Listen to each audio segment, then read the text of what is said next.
ਮੇਰੇ ਹਸਬੰਡ ਮੈਨੂੰ ਕਹਿੰਦੇ ਕੀ ਕਹਿੰਦੇ? ਕਿ ਤੁਸੀਂ ਇੰਸਟਾਗ੍ਰਾਮ ਚਲਾਉਂਦੇ ਆ? ਮੈਂ ਕਿਹਾ ਨਹੀਂ, ਮੈਂ ਨਹੀਂ ਚਲਾਉਂਦੀ। ਉਹਨਾਂ ਨੇ ਮਤਲਬ ਮੈਨੂੰ ਖੁਦ ਦੱਸਿਆ ਕਿ ਹਾਂ ਮੈਂ ਤਾਂ ਚਲਾਉਂਦਾ ਹੈ। ਮੈਂ ਕਿਹਾ ਕੋਈ नहीं, ਤੁਸੀਂ ਚਲਾ ਲਿਓ, मैं पीछे बह जाऊंगी। How cute, right? मेरा भी एग्जैक्टली यही रिएक्शन था जब मैंने कुछ महीने पहले ये रील देखी थी कि कितनी स्वीट लड़की है ये, एंड ओ माय गॉड कितनी खुश लग रही है। Cut to a few days back जब यही रील दोबारा मेरे सामने आती है विद अ कैप्शन सेइंग कि वो अब इस दुनिया में ही नहीं है। I was shocked and I knew that I had to dig deep into this case. So hi everyone, welcome back to my channel और आज हम बात करने वाले हैं नेहा देवी के मर्डर केस के बारे में। वो नेहा देवी जिसको अपने ही ससुराल वालों ने जहेज की वजह से इस दुनिया से भेज दिया। But before we get started, please don't forget to subscribe to my channel and with that being said, let's get started. Neha India के शहर अनंतपुर साहिब की रहने वाली एक आम सी फैमिली की आम सी बेटी थी। वो 23 साल की थी। उसकी पर्सनालिटी बहुत ज़्यादा लाइवली और एक्सट्रोवर्टेड थी, एक स्माइली फेस और हर वक्त सबसे बहुत अच्छे तरीके से मिलना, और वो अपने घर की रौनक थी। सबके साथ घुल मिल कर रहने वाली और सबसे बहुत अच्छे तरीके से बात करने वाली थी वो। नेहा वैसे तो हिंदू फैमिली से बिलोंग करती थी, लेकिन उसको शुरू से सिखिज़्म में बहुत ज़्यादा इंटरेस्ट था, और जब वो 18 साल की हुई तो उसने ऑफिशियली इस रिलीजन को अपना लिया और उसने सारे उनके यकीन और बिलीव्स को फॉलो करना शुरू कर दिया। अपने पूरे ख़ानदान में वो अकेली ही सिखिज़्म को फॉलो करने वाली थी। जब नेहा थोड़ी जवान हुई तो उसकी फैमिली ने उसके रिश्ते का सोचना शुरू कर दिया। अब सब पेरेंट्स की तरह उसके पेरेंट्स भी चाहते थे कि नेहा बहुत ज़्यादा खुश रहे शादी करके, और उनको एक परफेक्ट लड़का चाहिए था जो कि नेहा को परफेक्ट लाइफ दे सकता, उसको किसी चीज़ की कमी ना होती, और वो सबसे डिफरेंट, सबसे यूनिक रिश्ता चाहते थे अपनी बेटी के लिए। अचानक से उनको संजीव कुमार नाम के एक लड़के का रिश्ता मिलता है जो कि आर्मी में काम कर रहा था, और ये देख के वो बहुत ज़्यादा खुश हो गए और वो फ़ौरन से रिश्ता पक्का कर देते हैं। ये देख के नेहा भी बहुत ज़्यादा खुश हो जाती है क्योंकि उसके पेरेंट्स बहुत ज़्यादा खुश थे और वो बहुत ओल्ड स्कूल थिंकिंग वाली थी, और वो चाहती थी कि जिस चीज़ में उसके पेरेंट्स खुश हों उसी में वो भी खुश रहे। तो उसने भी बगैर सोचे समझे फ़ौरन हाँ कर दी। उसके घर वालों को भी लग रहा था और उसको भी लग रहा था कि अब तो शायद वो बिल्कुल उसके लिए out of the world experience होने वाला है ये शादी, और सब कुछ बिल्कुल परफेक्ट हो जाएगा। देखते ही देखते कुछ महीने गुजरे और नेहा की शादी हो गई। नेहा जो अपने साथ बहुत ज़्यादा ख्वाब सजा के लाई थी, उसने जब वहाँ जाकर असलियत देखी तो उसके ये सारे ख्वाब टूटना शुरू हो गए। उसको पहला हफ्ता गुजरते ही तंग किया जाने लगा, उसको टॉन्ट्स मारे जाते थे, उसको टॉर्चर किया जाता था, और उसको छोटी छोटी चीज़ें नज़र आना शुरू हो गई थी। रेड फ्लैग्स उसके सामने आ रहे थे, और यही करते करते कुछ टाइम गुजरा तो नेहा ने अपनी मदर को कॉल भी की, और वो उनको कॉल करके बहुत ज़्यादा रोने लगी कि उसके साथ ये सब कुछ हो रहा था उस ससुराल में, और उसको तंग किया जा रहा था, और वो वहाँ बिल्कुल खुश नहीं थी।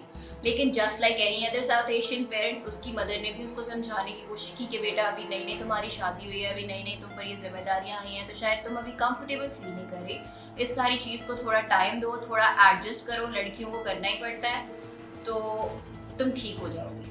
उनको ये बिल्कुल भी आइडिया नहीं था कि ये अपनी बेटी को एडजस्ट करवाना उनको कितना भारी पड़ने वाला था। अब जैसे जैसे टाइम गुजरता जा रहा था, नेहा के ससुराल वालों का उस पर टॉर्चर बढ़ता जा रहा था, और हुआ ये कि क्योंकि इतना ज़्यादा टॉर्चर बढ़ गया था तो ये बात नेहा के घर वालों तक भी पहुंच गई, और उनको ये पता चला कि नेहा को पहले तो सिर्फ जहेज पर टॉन्ट्स पड़ते थे, उसको पहले टॉन्ट किया जाता था, और फिर इवेंचुअली उसको कहा जाना शुरू हो गया कि वो अपने घर वालों से और चीज़ें मांगे।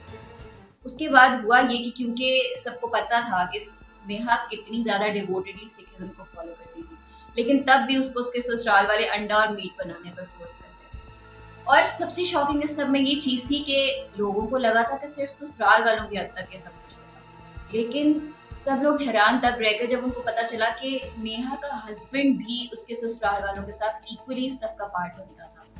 और हुआ ये कि उसने स्टार्ट टॉर्चर उसको करना यहाँ से किया कि वो उसको किचन से निकलने ही नहीं देता था। वो उसको कहता था कि जब तक वो काम से घर नहीं आएगा वो किचन से बाहर ही नहीं आएगी, और बेशक वो रात के 2 या 3 बजे भी आए तब भी नेहा उसको फ्रेश खाना बना के खिलाए। यहाँ से टॉर्चर शुरू हुआ और इवेंचुअली बात डोमेस्टिक वायलेंस तक पहुंच गई। ये टॉर्चर कम होने का नाम ही नहीं ले रहा था, और क्योंकि नेहा के घर वाले भी उनकी डिमांड्स तो पूरी कर नहीं सकते थे, तो वो अपनी बेटी को समझाते रहे कि तुम थोड़ा एडजस्ट कर लो या तुम थोड़ा सैक्रिफाइस करो, तो ये सारा कुछ इवेंचुअली सॉल्व हो जाएगा। बात यहाँ तक पहुँच गई कि नेहा को इवन मार खाने की भी आदत हो गई थी। डोमेस्टिक वायलेंस इतना नॉर्मल हो गया था उसके लिए। हुआ ये कि जो नेहा की नंद थी, उसके हस्बैंड की बहन, उसने उसको नोज पियर्सिंग कराने के लिए फोर्स करना शुरू कर दिया। इवन दो इस चीज़ की डिस्कशन शादी से पहले ही हो चुकी थी कि वो क्योंकि सिखिज्म की फॉलोअर थी इसलिए वो ये सब कुछ नहीं करती थी, लेकिन क्योंकि उसको इतना ज़्यादा फोर्स किया जाने लगा तो उसने ये बात तक मान ली और उसने अपना नोज पियर्स करा। क्योंकि नेहा को पता था कि उसको कहीं से कोई सपोर्ट नहीं मिलने वाली थी। उसके अपने घर वाले भी उसको कॉन्स्टेंटली सैक्रिफाइस करने और एडजस्ट करने को बोलते रहते थे, तो उसने इस जिंदगी को ही एक्सेप्ट कर लिया। उसने सारी उम्मीदें छोड़ दी कि वो यहाँ से निकलने वाली थी या उसके लिए कोई उम्मीद कहीं से नजर आने वाली। कुछ ऐसा हुआ कि नेहा के घर वालों के पाँव के नीचे से जमीन, उनको एक दिन रात को नेहा के ससुराल वालों से कॉल आई और उस कॉल में उन्होंने उनको बहुत आराम से, बहुत रिलैक्स तरीके से, विदाउट एनी पैनिक बताया कि नेहा की अपने हस्बैंड से घर में कोई लड़ाई हुई थी और जिसकी वजह से शायद नेहा ने कुछ खा लिया है, तो नेहा की तबीयत बहुत ज़्यादा ख़राब है, तो वो जल्दी से उसके घर पहुंचे। अब ये सुनने की देर थी और नेहा के घर वाले भागते हुए उसके ससुराल पहुंच गए। जैसे ही वो वहां पहुंचे उन्होंने ऐसा मंजर देखा कि वो शॉक्ड रह गए। उनको यकीन ही नहीं आ रहा था।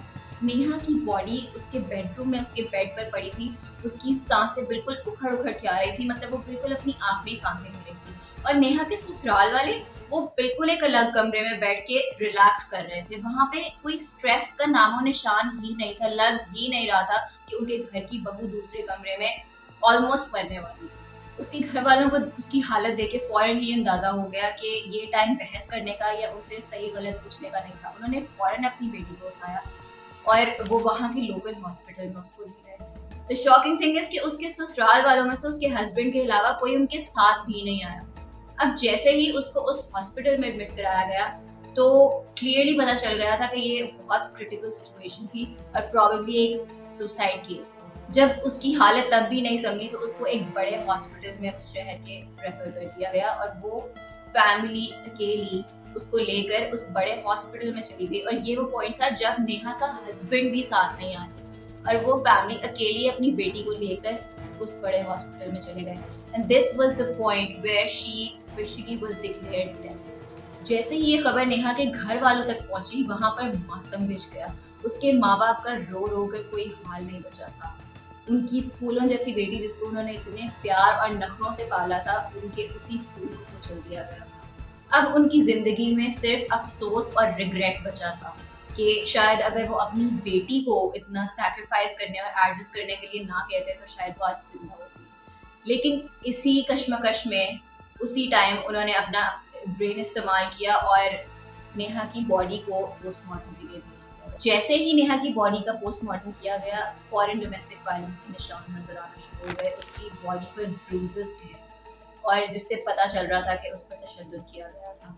ऑल्सो उसकी बॉडी के अंदर पॉइजन भी था, जिससे पता ये चला कि नेहा ने जो पॉइजन अपेरेंटली उसके ससुराल वाले कह रहे थे कि उसने शायद खुद कुछ खा लिया था, उसको वो पॉइजन जबरदस्ती पिलाया। ये सुनने की देर थी और नेहा के घर वालों ने शोर मचा दिया कि उनको यकीन था कि ये सब कुछ नेहा के साथ उसके हस्बैंड और उसके ससुराल वालों ने ही किया था, क्योंकि वही उसको शुरू से टॉर्चर करते आए थे। वो उसको टॉन्ट करते थे, इवन उसकी नंदे हर वक्त उसको टॉर्चर करती रहती थी। इवन नेहा के फैमिली लॉयर ने भी बहुत सैड और रोते हुए बताया कि नेहा को प्रॉबेबली उसके हस्बैंड ने ही मारा था, क्योंकि उसके पोस्टमार्टम से ये भी पता चला था कि नेहा के शो निशान थे जैसे उसको किसी ने फोर्सफुली पकड़ के पॉइजन पिलाया और पॉइजन भी ऑलमोस्ट हाफ बॉटल उसको पिला दिया। लेकिन नेहा के ससुराल वाले इन सारे एलिगेशंस को बिल्कुल डिनाई करते रहे और उन्होंने किसी के इन्वॉल्वमेंट से बिल्कुल मना कर दिया और साथ में उन्होंने कहा कि नेहा खुद पॉइजन पी चुकी थी क्योंकि वो मेंटली स्टेबल नहीं थी। उन्होंने उल्टा उसी को मेंटली अनस्टेबल बना दिया। लेकिन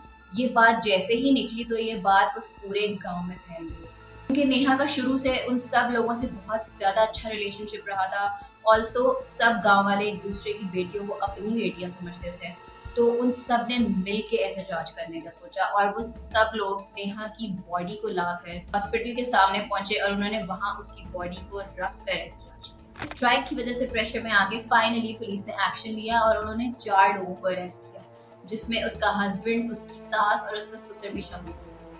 लेकिन गांव वाले अभी भी खुश नहीं थे। वो चाहते थे कि उसकी नंदों को भी अरेस्ट किया जाए, क्योंकि सबसे ज़्यादा प्रॉब्लम उसकी नंदें ही क्रिएट कर रही थी और वही उसको सबसे ज़्यादा टॉन्ट कर रही थी। और वो चाहती थे कि इन सब को कड़ी से कड़ी सजा दी जाए। नेहा बेचारी सिर्फ इस वजह से कि उसके पीछे कोई सपोर्टिंग हैंड नहीं था, अपने ससुराल में बैठी रह गई इस उम्मीद में कि शायद उसका हस्बैंड कभी तो उसके साथ ठीक हो जाएगा। उसको ये बिल्कुल आइडिया भी नहीं था कि उसको जहेज ना दे पाने का बदला अपनी जान से लेना। So that's all for today. I hope that you like my video. Do let me know in the comments below about what you think of this case. Don't forget to subscribe, and I'll see you in my next one. Till then, stay happy and stay safe, friends.